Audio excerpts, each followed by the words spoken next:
जय श्री कृष्ण। जय जय श्री कृष्ण। मृत्यु एक ऐसा सत्य है जिसे कोई भी नहीं टाल सकता है। मृत्यु भगवान विष्णु द्वारा, परमपिता ब्रह्मा द्वारा और आदि के देव भोलेनाथ द्वारा इस सत्य को गरुड़ पुराण में बताया गया है कि भोलेनाथ विष्णु पुराण में, गरुड़ पुराण में, शिव पुराण में यह सब वर्णन मिलता है।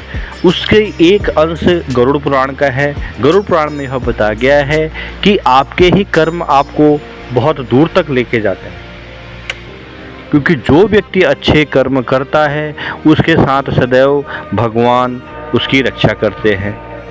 गरुड़ पुराण में मृत्यु के बाद की स्थिति के बारे में बताया गया है। साथ ही इसमें यह भी बताया गया है कि व्यक्ति के किन कर्मों पर नरक की प्राप्ति होती है और उसे किस प्रकार दंड झेलना पड़ता है। इस सृष्टि में जो जन्म लिया है उसकी मृत्यु निश्चित है। मृत्यु निश्चित है तभी उसको पुनर्जन्म मिलता है। मृत्यु के बाद भी यही रहती है भावना। क्या भावना रहती है? गरुड़ पुराण के 84 लाख योनियों के बारे में इसमें सभी कुछ विस्तार पूर्वक बताया गया है। इसमें पशु पक्षी, वृक्ष योनि, कीड़े मकोड़े और मनुष्य योनि आदि शामिल है। सभी का वर्णन विस्तार पूर्वक विष्णु भगवान ने गरुड़ को बताया है।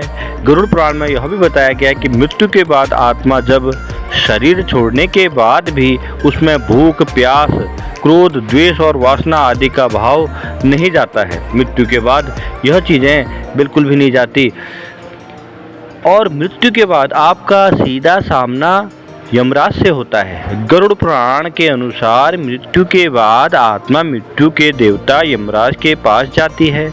यमराज ही व्यक्ति के कर्मों के आधार पर न्याय करते हैं। जीवन में किए गए बुरे कर्मों के लिए आत्मा को नरक की यातनाएं भी झेलनी पड़ती हैं। कर्मों के आधार पर अलग अलग कर्मों के लिए अलग अलग दंड निर्धारित किए गए हैं।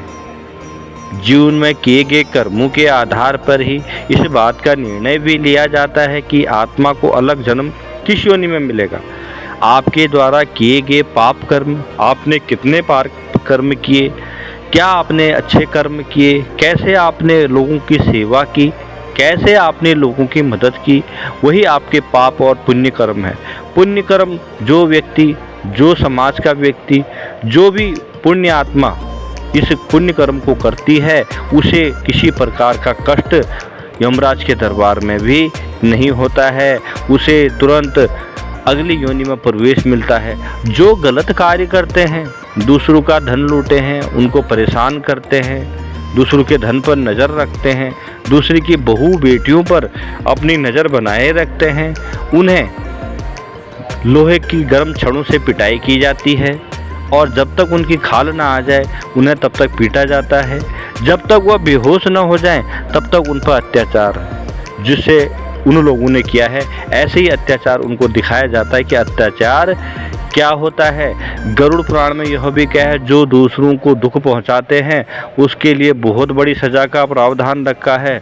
उसे गर्म तेल की कढ़ाई में, खौलती कढ़ाई में 3 बार डुबोया जाता है और उसकी जो खाल है निकाली जाती है।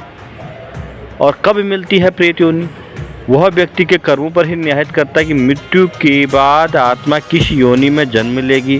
वही बुरे कर्म करने वाले मनुष्यों की आत्मा मृत्यु लोक में भटकती रहती है। वहीं अगर किसी की मृत्यु प्राकृतिक तरीके से नहीं हुई, अर्थात दुर्घटना, हत्या या आत्महत्या के कारण मृत्यु होती है, तो आत्मा प्रेत योनि में चली जाती है, जो दूसरों को कष्ट देना शुरू कर देती है। यही जीवन का सार है, यही जीवन का सत्य है। इसलिए हमें अच्छे कर्म, अच्छे कार्य और जीवन में सदैव भगवान का स्मरण करना चाहिए। गरुड़ पुराण में यह साफ तौर पर कहा गया है, मृत्यु लोक में जो व्यक्ति गलत कार्य करते हैं मृत्यु लोक में उनकी आत्मा जो है भटकती रहती है। भटक भटक कर वो अपने जीवन के लिए आगे संघर्ष करती है कि मुझे कब मनुष्य योनि मिले। वहीं अगर किसी की मृत्यु हुई किसी गलत तरीके से, या किसी एक्सीडेंट, दुर्घटना, या किसी ने हत्या कर दी, आत्महत्या कर दी, या किसी द्वारा आप गिर के उसकी मृत्यु हो गई, वह आत्मा प्रेत योनि में चली जाती है। प्रेत योनि मतलब जो भूत पिशाच हैं जो आपको लग जाते हैं उनको यह इस तरह की आत्मा चली जाती है और आपके उनके शरीर में समा जाती है, जो उनको कष्ट देती है।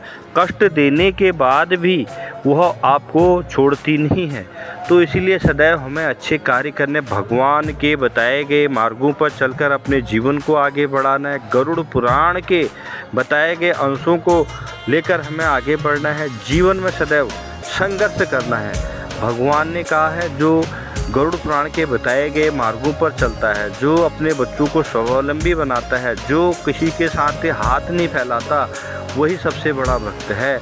मैं उसकी सदैव रक्षा करूंगी और उनको उस सद्बुद्धि के मार्ग पर लेकर जाकर उनके लिए आगे के रास्ते खोल दूंगी। क्योंकि विष्णु भगवान कहते हैं, जो मेरा परम मित्र है, परम भक्त है, मैं उसे कभी अकेला नहीं छोड़ता। वैसे मैं सभी को अकेला कभी नहीं छोड़ता, क्योंकि वह भी मेरे ही भक्त हैं। तो मैं अपने आप को कभी भी भक्तों के ऊपर निछावर हूँ। तो ऐसा ही हमें जीवन में आगे करना है। भगवान के बताए गए मार्गों पर चलकर हमें अपने जीवन को आगे बढ़ाना है। प्रेत आत्मा नहीं बननी, हमें अच्छे कर्म कर अच्छी योनि में जन्म लेना है। बहुत बहुत धन्यवाद, आप मेरे साथ जुड़े।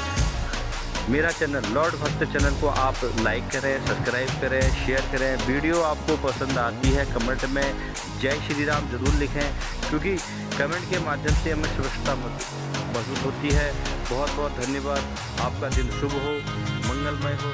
गरुड़ पुराण के बताए गए यह विचार आपको कैसे लगे कमेंट माध्यम में ज़रूर बताना, और कमेंट में जय श्री कृष्णा, जय जय श्री राम जरूर लिखें।